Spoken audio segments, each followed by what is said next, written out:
नमस्कार। इतिहास में ना कुछ लड़ाइयाँ सिर्फ जमीन के लिए नहीं होती, वो तकदीर लिख देती हैं। आज हम बात करेंगे ऐसी ही 3 बड़ी लड़ाइयों की, तराइन और चंदावर के युद्ध। इन युद्धों ने कह सकते हैं कि उत्तर भारत का पूरा नक्शा ही बदल कर रख दिया था। तो सवाल ये उठता है कि आखिर हुआ क्या इन टकरावों में, कौन जीता, कौन हारा? चलिए मिलकर इन सवालों के जवाब ढूंढते हैं और समझते हैं कि इन लड़ाइयों का असर कितना गहरा था। तो इस पूरी कहानी को बेहतर ढंग से समझने के लिए हमने इसे 3 हिस्सों में या कह लीजिए 3 एक्ट्स में बांटा है। तो चलिए शुरू करते हैं पहले एक्ट के साथ, पहली टक्कर। अब देखिए, इस ऐतिहासिक ड्रामे के 2 मुख्य खिलाड़ी थे। एक तरफ चौहान वंश के शक्तिशाली शासक पृथ्वीराज चौहान, अपनी बहादुरी के लिए मशहूर, और दूसरी तरफ थे गोरी साम्राज्य के सुल्तान मोहम्मद गोरी, जो अपनी फौजी ताकत और रणनीति के लिए जाने जाते थे। और इन दोनों के बीच की ये जो टक्कर थी ना, ये बहुत ही कम समय में 3 बड़ी लड़ाइयों में तब्दील हो गई। देखिए, 1191 में तराइन की पहली लड़ाई हुई, ठीक अगले ही साल 1192 में तराइन की दूसरी लड़ाई, और फिर 2 साल बाद 1194 में चंदावर की लड़ाई।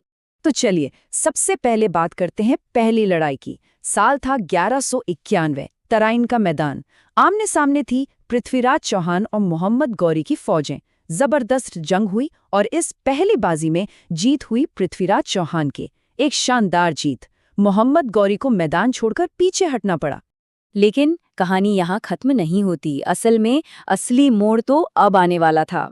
तो अब हम चलते हैं दूसरे एक्ट पर, एक ऐसा मोड़ जिसने सब कुछ पलट कर रख दिया। मोहम्मद गौरी कोई कच्चा खिलाड़ी नहीं था, वो हार मानने वालों में से नहीं था। ठीक 1 साल बाद 1192 में वो वापस आया। इस बार उसकी फौज और बड़ी थी, तैयारी और भी जबरदस्त। मैदान वही था, तराइन का, लेकिन इस बार किस्मत पलट चुकी थी। इस बार जीत मोहम्मद गौरी की हुई। देखिए, ये सिर्फ एक जंग की हार नहीं थी, ये वो मोड़ था जिसने पूरे उत्तर भारत के इतिहास का रुख ही मोड़ दिया। पृथ्वीराज चौहान की हार का मतलब था एक बहुत बड़े और शक्तिशाली साम्राज्य का अंत, और यहीं से एक नए दौर की शुरुआत हुई। और अब आता है इस कहानी का तीसरा और आखिरी हिस्सा, पावर को कंसोलिडेट करने का, यानी सत्ता को और मजबूत करने का दौर। तराइन की जीत के बाद तो गौरी के हौसले बुलंद थे। अब उसने अपनी ताकत को और बढ़ाने की सोची। साल 1194 में उसने निशाना बनाया कन्नौज के ताकतवर राजा जयचंद्र को। चंदावर में हुई लड़ाई में गौरी की रणनीति एक बार फिर काम आई और उसे एक और बड़ी जीत मिली। इस जीत के साथ ही समझिए कि उत्तर भारत पर उसका कब्जा लगभग पक्का हो गया था। तो इन तीनों लड़ाइयों का कुल मिलाकर नतीजा क्या निकला? इनकी लेगेसी, इनकी विरासत क्या रही? चलिए अब इन युद्धों के जो दूरगामी असर हुए उन्हें समझते हैं।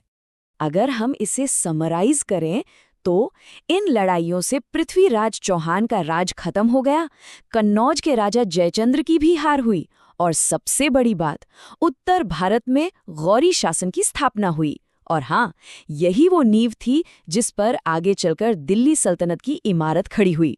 तो ये पूरी बातचीत हमें एक बहुत बड़े सवाल पर लाकर छोड़ देती है। सवाल ये कि इन 3 लड़ाइयों ने आखिर भारतीय उपमहाद्वीप के भविष्य को गढ़ा कैसे?